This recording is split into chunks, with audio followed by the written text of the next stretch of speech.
My son forgot to hang up the phone. I heard it's time for her to go to a nursing home. She's a burden. I didn't say anything, but at that moment, something in me broke. I sold the house for $890,000. They came back from a business trip smiling, but there was a surprise waiting for them. The keys did not fit the door. They found a note on the doorstep, and after reading it, they started screaming. And then I realized they wouldn't just leave it alone. This was just the beginning. Before we continue, please subscribe to the Her Payback Tales and let us know where you're listening in the comments. The phone rang just as I was scraping the last of the meatloaf from my plate. Daniel's meatloaf recipe, though mine never tasted quite right without his touch. I glanced at the caller ID and smiled despite myself. Sarah. Mom, how are you holding up? Her voice carried that familiar warmth that always made my chest tighten with love and loneliness.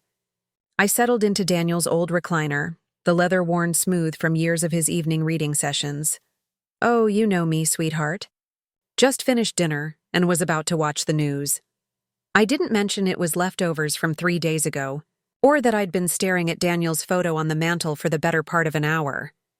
Are you eating enough? You know, you can always order groceries online now, right? I showed you the app. I'm eating plenty, I interrupted gently, though I had a little scare yesterday. Forgot to turn off the burner under my coffee pot. Good thing I smelled it burning from the living room. There was a pause. I could picture her frowning in that way she'd inherited from her father. The same little crease between her eyebrows. Mom, maybe we should talk about getting someone to check on you more regularly.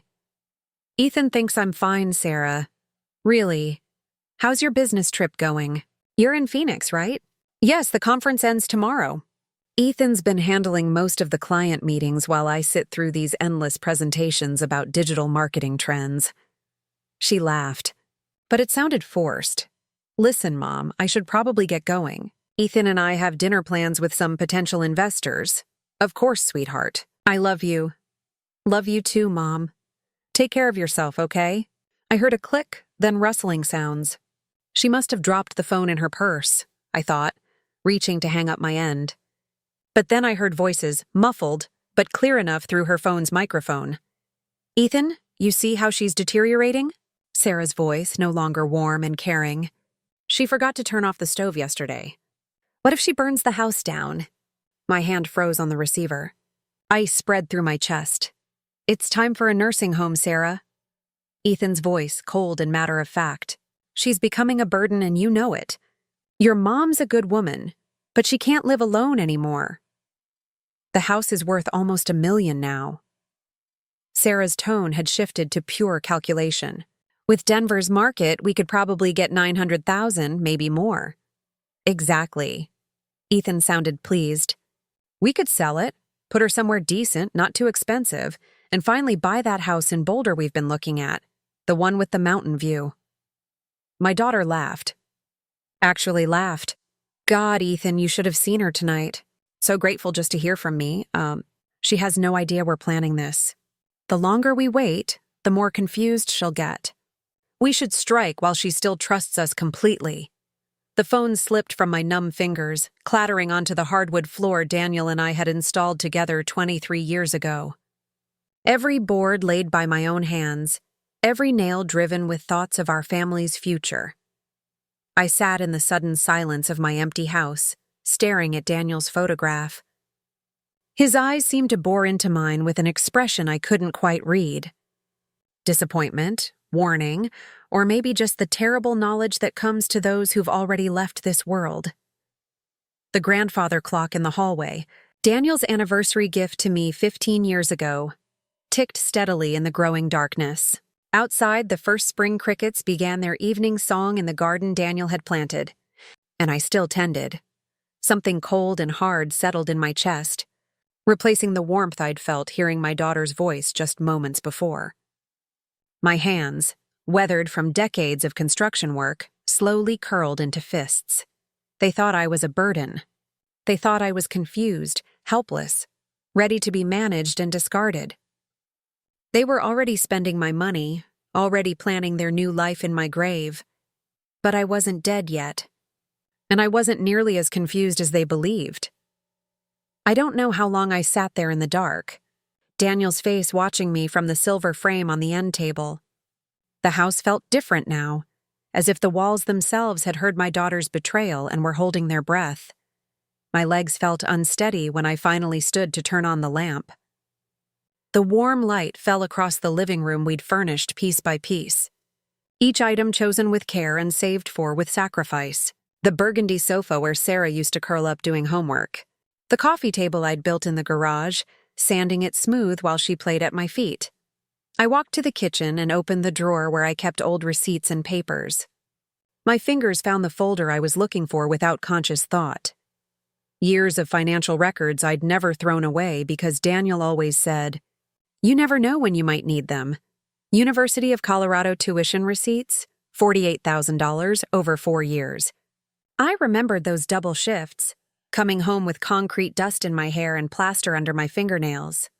Daniel would have coffee waiting and would massage my shoulders while I paid bills at this very kitchen table.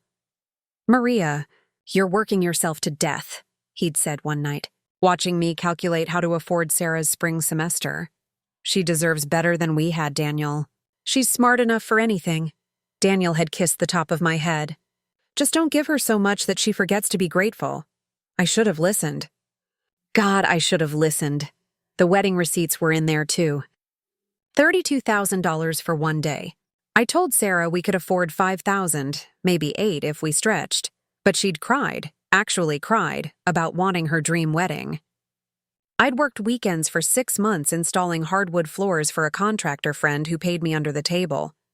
"Mom, you're the best mother in the world," she'd whispered during our dance, her head on my shoulder, her wedding dress rustling against my rented gown.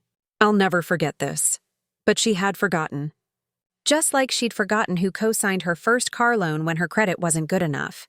Just like she'd forgotten who made the calls to get her that marketing job when she was unemployed for 8 months after graduation. I found the bank. Statements from 2 years ago after Ethan lost his financial advisor position for reasons they never fully explained. They'd moved in temporarily, just until Ethan found something new. I'd never charged them rent. I'd paid the increased utility bills, bought groceries for 3 adults instead of one lonely widow. Ethan would pat my shoulder and call me the most generous woman in Colorado.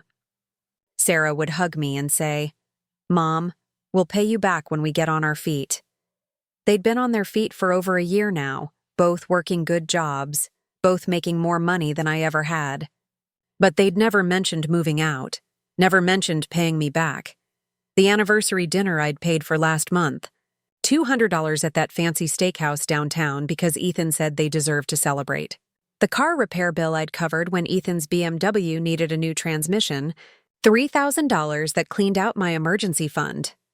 Maria's like a mother to me, Ethan had told his friends at their last barbecue, his arm around my shoulders. I'm so lucky to have married into this family. I'd been proud. He'd made coffee on this counter every morning for 16 years until the cancer took his strength away. I remembered the Christmas morning when 3-year-old Sarah took her first wobbly steps right here from the refrigerator to Daniel's outstretched arms. We'd both cried with joy, Daniel scooping our daughter up and spinning her around while I scrambled for the camera. "Our baby's walking in our house," Daniel had whispered, tears streaming down his face. In the house we built for her. The living room held 25 years of Christmas mornings. I could still see 7-year-old Sarah's face lighting up at the sight of the dollhouse. I'd spent 3 months building it in the garage, working in secret after she'd gone to bed. Daniel had sewn tiny curtains for the windows, made miniature furniture from cardboard and fabric scraps. "Mommy, it's just like our house," Sarah had squealed. And it was. I'd made it a perfect replica, down to the little bay window that represented her bedroom. That bay window had cost me 6 months of overtime. Daniel had seen it in a magazine and fallen in love with the idea of reading there in the afternoons. I'd learned to cut angles I'd never cut before, measured and remeasured until my back ached from crawling around the frame. "Maria, we can't afford this," Daniel had worried when he saw me marking measurements on the wall. "You want it? You'll have it," I told him. "I'll make it work." I climbed the stairs to Sarah's old room. still painted the soft yellow she'd chosen for her 16th birthday, still decorated with photos of her high school friends and college memories. The room where I'd rocked her through colicky nights as a baby, where Daniel and I had helped her with algebra homework at the small white desk I'd built to fit perfectly under the window. The master bedroom was the hardest. Daniel's side of the bed still had his water glass on the nightstand, his bookmark still marking page 247 of the novel he'd never finish. I'd built these walk-in closets with my own hands, custom designed to fit Daniel's height perfectly. His clothes still hung there, still smelling faintly of his aftershave. This was the room where we'd planned our future, where we'd whispered about our dreams for Sarah, where Daniel had died holding my hand while machines beeped around us. "Promise me you won't let them take advantage of you," he'd said near the end, his voice barely a whisper. "You're too good, Maria, too generous. Promise me you'll take care of yourself." I'd promised, but I hadn't kept that promise, had I? In my home office, I found the folder of construction photos Daniel had kept. Pictures of me laying the foundation in the spring of 1999, 25 years younger and 50 pounds stronger. Me and my crew installing the frame. Daniel in his hard hat bringing us lemonade on hot summer days, his belly just starting to show with Sarah. The financial records from those years told the story Daniel's photos couldn't. Second mortgage, personal loan from my brother. Daniel taking a part-time job at the school district to help with materials costs. We'd eaten beans and rice for months. Drove cars held together with prayer and duct tape. But we'd built this house with our sweat, our sacrifice, our love for each other and for the family we were creating. And now my daughter, the baby who'd taken her first steps in this kitchen, the child who'd played in the yard I'd landscaped by hand, wanted to sell it all and put me away like an inconvenient piece of furniture. I picked up Todd Fisher's business card from my desk drawer. The edges were worn from 3 years of handling, but the phone number was still clear. Sarah and Ethan thought they were dealing with a confused old woman who'd be grateful for any scrap of attention they threw her. They thought I was weak, helpless, ready to hand over my life's work without a fight. They were about to learn just how wrong they were. I dialed Todd's number and listened to it ring, my hands steady as stone. Outside, the spring morning was bright and clear. The kind of day Daniel used to love, the kind of day for new beginnings. The law offices of Fisher and Associates occupied the second floor of a modest brick building on Colfax Avenue, the kind of place that specialized in helping regular people with real problems. Rather than impressing corporate clients, I'd chosen my best suit, the charcoal gray one Daniel had picked, out for me to wear to his funeral, and arrived 15 minutes early, my hands only slightly trembling as I signed in at the reception desk. Todd Fisher was younger than I'd expected, maybe 55, with graying temples and the patient demeanor of a man who'd heard every family horror story twice. His office was lined with law books and family photos, a wife, 2 teenagers, a golden retriever. The kind of normal life Daniel and I had tried to build. "Mrs. Hayes, good to see you again." Todd poured coffee from a small machine in the corner, the rich smell filling the space between legal documents and filing cabinets. "I remember you and Daniel from a few years back. I'm sorry for your loss." "Thank you." I accepted the coffee, surprised by how steady my voice sounded.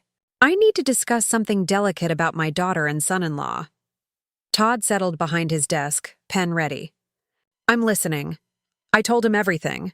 The phone call, the overheard conversation, their plans to sell my house and put me in a nursing home.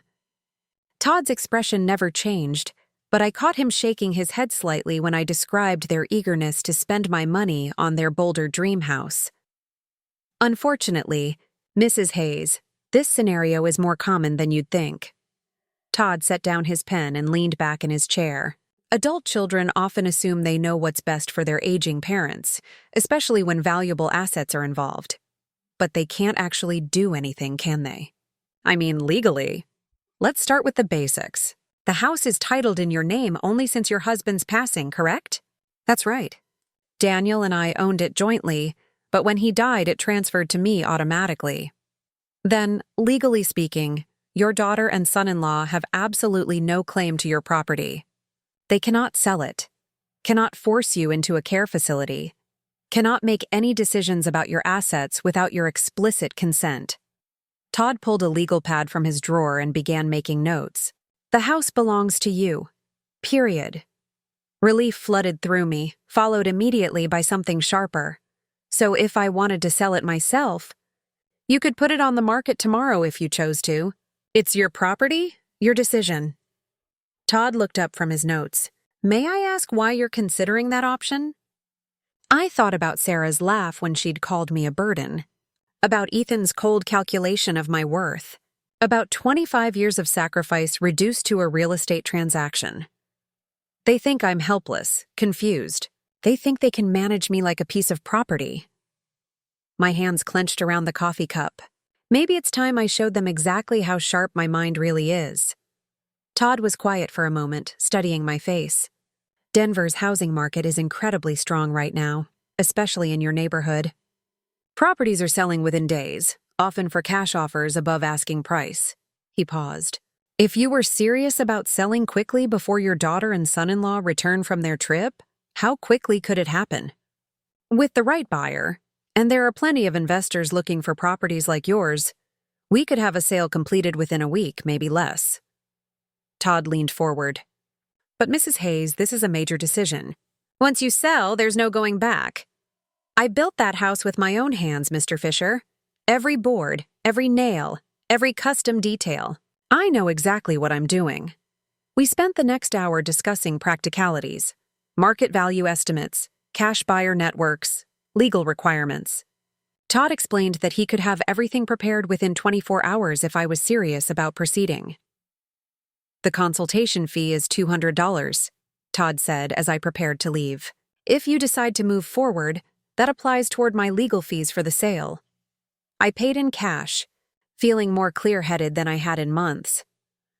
Walking to my truck in the spring sunshine, I felt my phone buzz in my pocket.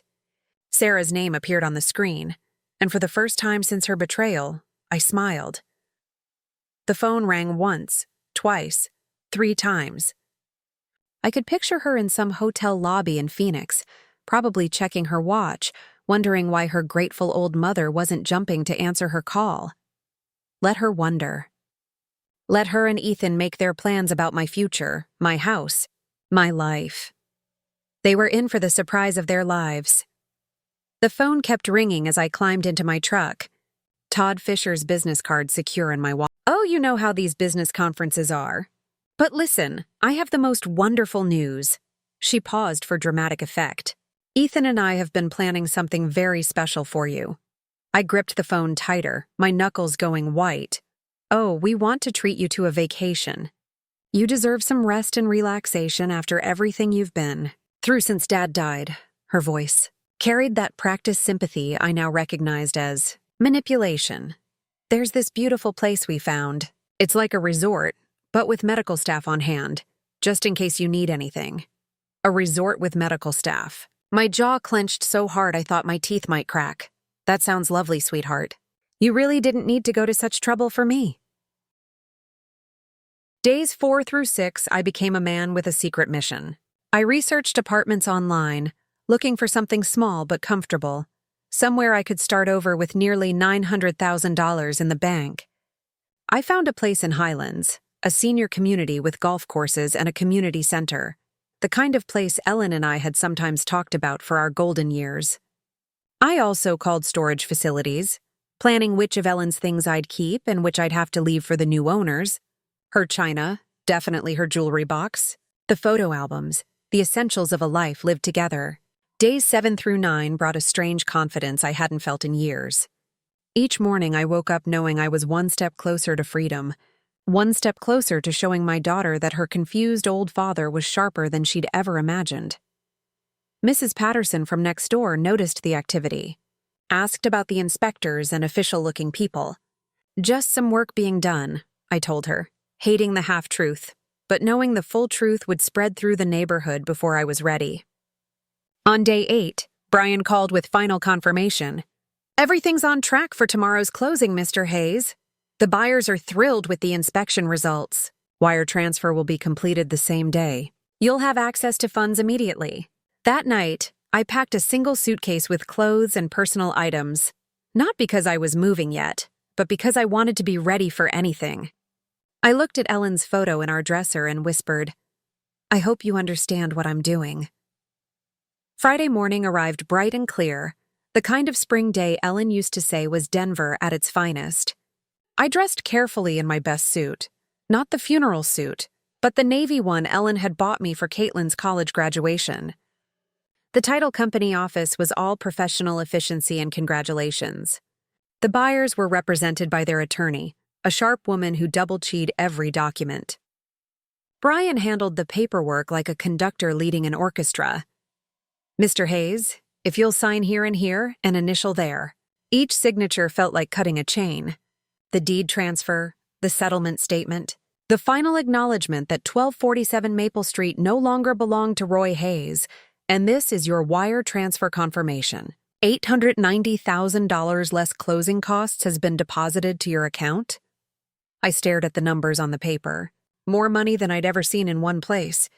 More money than Caitlin and Jeremy had dreamed their burden could access. We shook hands all around, everyone pleased with the smooth transaction. Brian walked me to my truck, promising to stay in touch if I ever needed real estate services again. "You made the right choice, Mr. Hayes. Sometimes a fresh start is exactly what we need." I drove home through neighborhoods I'd known for 25 years, past the elementary school where Caitlin had learned to read, past the park where Ellen and I used to walk every Sunday morning. But instead of nostalgia, I felt liberation. I pulled into my driveway and sat in my truck, looking at the house that was no longer mine. The keys to the front door felt heavy in my palm. But tomorrow, I'd hand them over to the new owners and walk away from this chapter of my life. Caitlin and Jeremy were due back from Phoenix in 3 days. They'd arrive expecting to find their grateful, manageable father ready to be packed off to their resort. Instead, they were going to find an empty house and a lesson they'd never forget. I climbed out of my truck and walked toward my front door, reaching for my phone to make the next call in a plan that was working better than I'd ever hoped. The engine ticked as it cooled in my driveway, but I couldn't bring myself to turn it off. I sat staring at the house I'd built with my own hands. The house that now belonged to strangers. The house where Caitlin and Jeremy expected to return and find their grateful, manageable father waiting to be shipped off. The keys to the front door felt like lead in my palm. New owners or not, I still had access for 30 days. Time enough to complete what I'd started. I drove to the Starbucks on Fax Avenue and parked in the lot, hands steady as I dialed directory assistance for a 24-hour locksmith. The emergency fee would cost an extra $200, but money was no longer a concern. "Emergency locksmith, this is Eddie speaking. I need all my door locks changed today." "It's urgent. What kind of time frame are we looking at, sir?" "As soon as possible. I can pay cash. I can be there in 2 hours. Address." Back at the house, I waited for Eddie in my truck, watching Mrs. Patterson water her garden next door. She waved, and I waved back, my chest tight with the knowledge that I was lying to everyone who cared about me. Eddie arrived in a van full of tools and hardware. A man in his 50s who'd clearly seen every kind of lock emergency Denver had to offer. "Security issue, sir?" he asked, studying my front door. "New ownership situation. Better safe than sorry." He nodded like he'd heard it before and got to work. I watched him remove the locks I'd installed 15 years ago. The brass hardware Ellen had picked out because it matched our door knocker. "These are quality locks," Eddie commented as he worked. Somebody knew what they were doing when they installed them. That was me. I like things done right. The new locks were silver instead of brass, modern instead of traditional. They clicked differently when Eddie tested them. A sharper, more mechanical sound than the old ones. "Here are your new keys, sir. 3 copies of each. Front door, back door, and garage side entrance." Eddie handed me a ring of keys that felt foreign in my palm. "That'll be $450 with the emergency fee." I paid in cash from my wallet, knowing there would be no paper trail connecting Roy Hayes to this transaction. After Eddie left, I stood in my empty house and began the hardest part, packing 25 years of life into what I could carry. Ellen's jewelry box went into my suitcase first, along with our wedding photos, and the novel she'd been reading when she died. Bookmarks still marking page 247, my engineering certificates, our important documents, Ellen's favorite cookbook with the handwritten notes in the margins. I left almost everything else. The furniture that told our story would have to stay. The photo albums chronicling Caitlin's childhood. Ellen's clothes still hanging in our closet, still carrying the faint scent of her perfume. While I packed, I called Sunset Manor Apartments on my phone, explaining that I needed a furnished one-bedroom immediately. "We have a lovely unit available for immediate occupancy," said Mrs. Chen, the property manager. "Month-to-month lease. If you prefer flexibility, I'll take it." I met Mrs. Chan at the apartment complex an hour later. A modest but clean building designed for seniors with a community center and well-maintained grounds. The one-bedroom unit was simple but comfortable, furnished with everything I needed to start over. "Cash deposit is perfectly fine, Mr. Hayes. When would you like to move in?" "Tonight." Mrs. Chen's eyebrows rose slightly, but she didn't ask questions. I signed the lease and handed over first month's rent plus deposit. Nearly $3,000 that would have seemed impossible to spend casually just 2 weeks ago. Loading my car in the gathering dusk, I caught Mrs. Patterson watching from her window. She waved again, and I felt the weight of all the relationships I was severing, all the connections Caitlin and Jeremy had forced me to cut. I took one last walk through the empty rooms, my footsteps echoing differently now that the house belonged to someone else. In the kitchen where Ellen had taught Caitlin to bake Christmas cookies. In the living room where we'd watched Caitlin open presents on Christmas morning. In our bedroom where Ellen had taken her last breath while I held her hand. "I'm sorry, honey," I said aloud to Ellen's memory. "But you'd understand. You always said I was too generous for my own good." I locked the new locks and drove away from Maple Street for what might be the last time. My rearview mirror full of the life I was leaving behind. The sun was setting when I arrived at Sunset Manor, my car loaded with the essentials of my existence. I carried my suitcase to my new front door, fumbling with unfamiliar keys to unfamiliar locks. Inside the small apartment, I dropped my suitcase and immediately reached for my phone. The final phase of my plan required one more call. One more piece of the puzzle that would give Caitlin and Jeremy the surprise of their lives. The apartment felt like a motel room, functional but soulless with generic furniture and the lingering smell of industrial carpet cleaner. I stood holding my phone, Ellen's photo already positioned on the nightstand, trying to decide which bank would best protect nearly $900,000 from the children who thought they deserved it. I opened my laptop on the small dining table and began researching banks that specialized in large deposits. Colorado Community Bank caught my attention, smaller than the major chains with a focus on personal service and discretion. Exactly what I needed.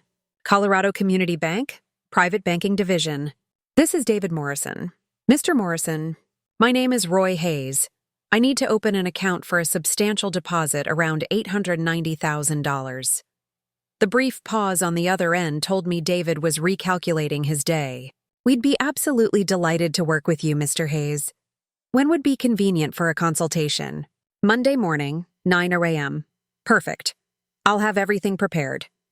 The weekend stretched ahead of me like uncharted territory. I'd never lived anywhere but the house Ellen and I built together. This tiny apartment felt like exile, but it was exile by choice. My choice, not theirs. Saturday morning, I made coffee in the unfamiliar kitchenette and methodically unpacked my belongings. Daniel's jewelry box on the dresser, my engineering awards on the bookshelf, our wedding photo beside the bed, where I'd sleep alone in a space that had never known Daniel's presence. I drove to the grocery store and bought food for one person. Simple meals. Nothing that required the kind of cooking Daniel had loved. The checkout clerk, a young man with kind eyes, asked if I was new to the area. "Just moved in," I told him. Starting fresh. Sunday morning, I discovered a coffee shop called Brews and Views, 3 blocks from my apartment. The barista, a young woman named Sarah with purple streaks in her hair, made the kind of strong coffee I preferred. "You're new around here," she observed. Not prying, just friendly. "Retired engineer," I said, looking for a quieter life. "Well, you found the right neighborhood for that. Most of our customers are pretty mellow." I sat by the window with my coffee, watching people walk dogs and push strollers, living the kind of normal Saturday morning that Daniel and I used to treasure. But instead of sadness, I felt something I hadn't experienced in months. Anticipation. Monday morning, I dressed in my best suit and drove to Colorado Community Bank. David Morrison was younger than I'd expected, maybe 45, with the kind of professional warmth that came from handling people's life savings. "Mrs. Hayes, what brings you to Colorado Community Bank?" "I recently sold my house. I need a fresh start with an institution that values personal relationships over transaction fees." David nodded with genuine understanding. "We specialize in exactly that kind of service. Tell me about your needs." I explained my situation carefully. A widow who'd sold her family home and needed secure, accessible banking. David asked thoughtful questions, never prying beyond what was necessary for account setup. "I'll need to wire the funds from my previous bank," I explained. "No problem at all.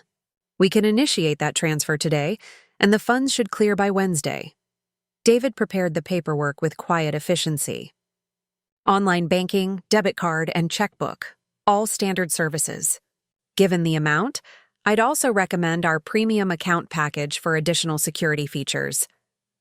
I signed documents that made me an official client of Colorado Community Bank, customer number 847293, with access to nearly $900,000 that Sarah and Ethan would never see. Tuesday and Wednesday passed in the strange rhythm of my new routine. Morning coffee at Brews and Views. Sarah remembered my order and asked about my weekend. Afternoon walks through the neighborhood, discovering a small park with benches where other retirees fed pigeons and read newspapers. Wednesday afternoon, David called with the news I'd been waiting for. "Mrs. Hayes, your funds have cleared successfully. Your account is fully active." I hung up and looked around my small apartment, at Daniel's photo watching me from the nightstand, at the simple life I was building from the wreckage of my daughter's betrayal. For the first time since Daniel's death, I felt truly in control of my own destiny. Wednesday evening, I sat in my single chair. Not Daniel's reading chair, not the recliner where I'd heard Sarah's betrayal, just a plain chair in a plain room that belonged entirely to me. I opened my laptop and typed mini surveillance cameras into the search bar. My fingers hovered over the keyboard, knowing that what I was about to order would capture the final act of my revenge. Sarah and Ethan were returning on Friday, expecting to find their grateful old mother ready to be managed. Instead, they were going to discover that their burden had become their biggest problem. The search results filled my screen with dozens of surveillance options, from obvious security cameras to devices disguised as everyday objects. After 30 minutes of research, I found what I needed: a wireless mini camera hidden inside what looked like a phone charger. The specifications were perfect for my engineering mind. Wi-Fi enabled with smartphone app control, motion-activated recording, 12-hour battery life, and crystal-clear video quality. Most importantly, it could stream live footage directly to my phone from anywhere with internet access. I ordered it with expedited shipping, paying the extra $40 to guarantee Thursday delivery. The total cost was $149, an amount that would have made me hesitate 2 weeks ago, but barely registered now. With the camera ordered, I turned to the next crucial element, the note that would explain everything to Sarah and Ethan when they discovered their keys no longer worked. The first draft was too angry, too raw with the pain of their betrayal. The second was too cold, missing the personal devastation they'd caused. By the third draft, I found the right tone, dignified but devastating, loving but final. I wrote in my careful engineer's handwriting, the penmanship Daniel had always admired. "Dear Sarah and Ethan, if you're reading this, it means my plan worked perfectly. I heard your phone conversation about putting me in a nursing home because I'm becoming a burden. I heard you calculating how much money you'd make selling my house. The house has been sold for $890,000 cash. The money is safely in my new bank account where it will stay. I've moved to a place where I'm appreciated, not tolerated. Don't worry about me. Worry about your own housing situation. Your belongings have been packed and are being stored at Denver Moving and Storage on Fairfax Avenue. You have 30 days to claim them before storage fees begin. I gave you everything I had for 42 years. You repaid me by planning to warehouse me so you could steal my life's work. I hope the lesson was worth the cost. Love. Mom, Thursday morning, the FedEx truck arrived at my apartment with a small box containing my surveillance equipment. I spent an hour in my kitchen testing the device and learning the smartphone app. The video quality was remarkably clear, the audio sharp enough to catch whispered conversations. Thursday afternoon, I drove to my former house for the last time. I used the garage door opener I'd never given Sarah and Ethan, parking inside to avoid questions from neighbors. My hands shook slightly as I approached the front door with my new keys. Inside, the house still smelled like home. Daniel's lavender sachets, the lemon oil I used on the wooden furniture, the faint residue of 25 years of family dinners. But there were new additions that made my chest tight. Sarah and Ethan's suitcases by the stairs, their mail scattered on the kitchen counter, evidence that they'd been treating my house as their personal storage facility. While planning my exile, I positioned the camera charger by the front door outlet, angling it perfectly to capture anyone entering. The view through my phone app showed the entire entryway, including the spot where I planned to hang my note.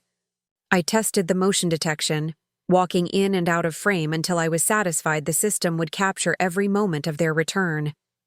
Then I taped the envelope to the inside of the front door at eye level, where they couldn't possibly miss it. Standing in my living room one final time, I touched the mantel where Daniel's photo had sat for 23 years. The new owners would put their own family photos there, create their own memories in the rooms Daniel and I had filled with love. "It's done, sweetheart," I whispered to Daniel's memory. "Justice served." I locked the house with my new key, tested the camera feed one more time from my car, and drove back to my apartment. The motion detector was armed, the battery fully charged, and my phone ready to alert me the moment Sarah and Ethan discovered their keys no longer worked. Back in my apartment, I sat in my chair with my phone in my hand, watching the empty doorway through the camera app. The timestamp showed 6:30 p.m. Thursday evening. Tomorrow, Sarah and Ethan would return from their business trip, probably discussing their nursing home plans and already spending my money in their minds. They had no idea their grateful old mother had become their worst nightmare. I woke Friday morning with the anticipation of a woman about to witness justice after years of injustice. My coffee tasted better than it had in weeks, and even the small apartment felt less confining as I settled into my chair with my phone, the camera feed showing my empty former doorway. 4:30 p.m. They should arrive soon. I'd memorized their travel patterns. Sarah always insisted on leaving Phoenix by noon to avoid traffic, and Ethan drove exactly the speed limit. They'd be pulling into my driveway within the hour. I looked at Daniel's photo on my nightstand. "I hope you understand what I'm doing, honey." They left me no choice. 15 p.m. My phone buzzed with motion detection. A black SUV, Ethan's car, pulled into the driveway of my former house. My heart hammered against my ribs as I watched the screen. Sarah stepped out first, stretching after the long drive. Ethan emerged from the driver's side, pulling their suitcases from the back. They moved with the casual confidence of people coming home to claim their inheritance. I watched them approach the front door, Sarah fishing her keys from her purse, while Ethan set the luggage down. She inserted her key into the lock I'd had changed just yesterday. The key didn't turn. Sarah frowned, examining her key ring. She tried again, jiggling the key with growing frustration. "That's weird." Her voice came through my phone speaker. "My key's not working." Ethan stepped closer, his expression shifting from tired to concerned. "Let me try the back door." I watched him disappear around the side of the house while Sarah continued struggling with the front lock. When Ethan returned 3 minutes later, his face had darkened with alarm. "Back door's locked too, and the garage remote isn't working." His voice carried the edge of panic I'd hoped to hear. "Sarah, someone changed these locks." "What?" "That's impossible. Mom doesn't even know any locksmiths." Ethan studied the front door more carefully, his financial advisor's mind recognizing trouble when he saw it. "These are brand new locks. This isn't an accident." Sarah pulled out her phone with shaking fingers. "I'm calling Mom." I watched her dial my old landline.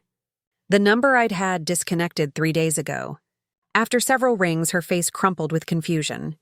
No answer. It's not even going to voicemail. Try her cell phone. She doesn't have a cell phone, remember? We talked about getting her one for emergencies. Her voice cracked with the first hint of real fear. Ethan was examining the windows now, his earlier confidence completely evaporated. There, that one's unlocked. I can boost you up. I watched my daughter climb through the kitchen window I deliberately left unlatched, her business suit catching on the frame. She disappeared inside, and moments later, the front door opened from within. Ethan entered with their suitcases, and both of them stopped dead when they saw the white envelope taped to the door at eye level. Sarah's hand trembled as she pulled down the envelope with her name, and Ethan's written in my careful script. I leaned forward in my apartment chair, phone clutched in both hands as she tore open the seal. Her eyes moved across my words, Ethan reading over her shoulder. I watched their faces change, confusion to shock, to disbelief, to horror. She sold the house. Sarah's voice rose to a near shriek. How could she do this to us? Ethan snatched the note from her hands, reading it again as if the words might change. That manipulative old witch. She was playing us the whole time. $890,000. Sarah was crying now, her careful makeup streaking down her cheeks. She kept it all. That money was supposed to be our future. Your future?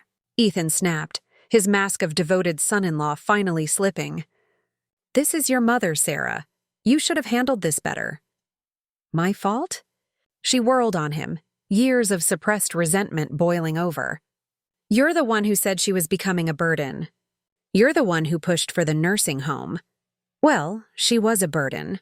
Look what she's done to us. Ethan gestured wildly around the room that was no longer theirs. We're homeless. Our lease expires next week. The beautiful irony wasn't lost on me. They were fighting in my living room about being homeless, just as they'd planned to make me homeless in their nursing home. Call a lawyer, Sarah said desperately. There has to be something we can do. She can't just sell the house without telling us. With what money? Ethan's voice dripped with contempt. In case you forgot, I lost my job 6 months ago and your marketing salary barely covers our car payments. Then get another job. Where do you think financial firms are lining up to hire advisors who got fired for questionable transactions? I watched my daughter's face crumble as she realized the full scope of their situation. No house, no inheritance, no savings, and Ethan's unemployable status finally revealed. How could she be so cruel? She whispered. The same way you were cruel when you called her a burden and planned to warehouse her, Ethan shot back. The old woman was smarter than both of us. Through my phone screen, I watched them collapse into my old furniture. Furniture that would be gone tomorrow when the new owners took possession. Sarah buried her face in her hands while Ethan stared at my note with the expression of a man who'd finally understood he'd been outplayed. I turned off the camera feed. I'd seen enough. Walking to my small kitchen, I opened the bottle of Daniel's favorite wine I'd saved from the house, a 2018 Bordeaux we'd been saving for a special occasion that never came. I poured myself a glass and raised it toward Daniel's photo. To you, my love, justice served. The wine tasted like victory. They learned what happens when you bite the hand that feeds you. My phone buzzed with a text from an unknown number, probably Sarah trying to reach me through some new method. I deleted it without reading and powered off the phone completely. Walking to my window, I looked out at the Denver skyline painted gold by the setting sun. Somewhere across the city, my daughter and her husband were facing the consequences of their cruelty. Somewhere in my former house, they were learning that their burden had become their biggest problem. For the first time in 2 years since Daniel's death, I felt completely free. I was no longer anyone's burden. I was my own woman again, with my own money, my own choices, and my own future stretching ahead like an open road. Maria Hayes had left the building, and she was never coming back. If you like this story, please like this video, subscribe to the channel, and share your impressions of this story in the comments. To listen to the next story, click on the box on the left. Thank you for watching.